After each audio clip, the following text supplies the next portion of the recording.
Genesis 2.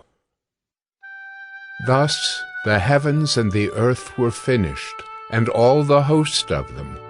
And on the seventh day God finished his work that he had done, and he rested on the seventh day from all his work that he had done.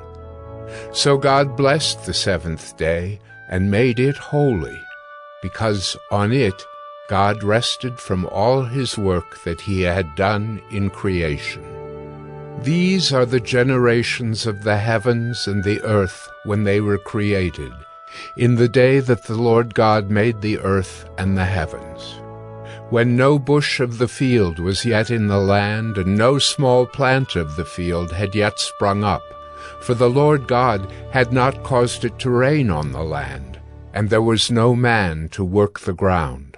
And a mist was going up from the land, and was watering the whole face of the ground. Then the Lord God formed the man of dust from the ground, and breathed into his nostrils the breath of life.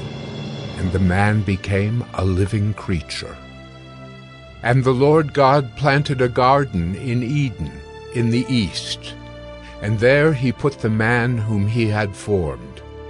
And out of the ground the Lord God made to spring up every tree that is pleasant to the sight and good for food.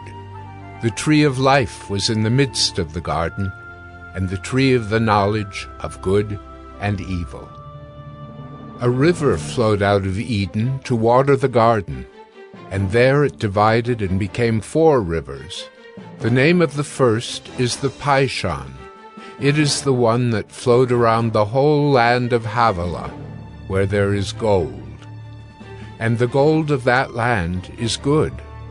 Bdellium and onyx stone are there. The name of the second river is the Gihon. It is the one that flowed around the whole land of Cush. And the name of the third river is the Tigris, which flows east of Assyria. And the fourth river is the Euphrates. The Lord God took the man and put him in the Garden of Eden to work it and keep it.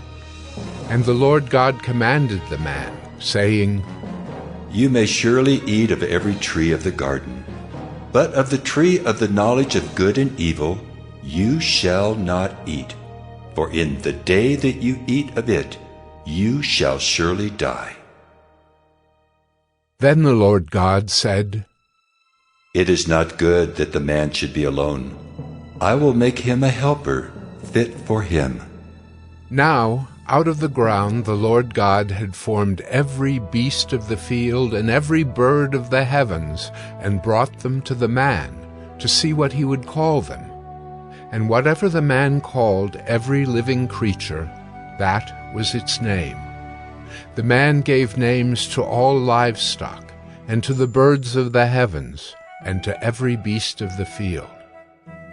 But for Adam there was not found a helper fit for him.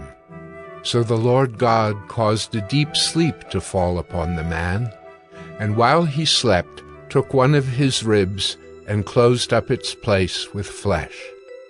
And the rib that the Lord God had taken from the man he made into a woman, and brought her to the man. Then the man said, This at last is bone of my bones, and flesh of my flesh. She shall be called woman, because she was taken out of man. Therefore a man shall leave his father and his mother, and hold fast to his wife, and they shall become one flesh. And the man and his wife were both naked, and were not ashamed.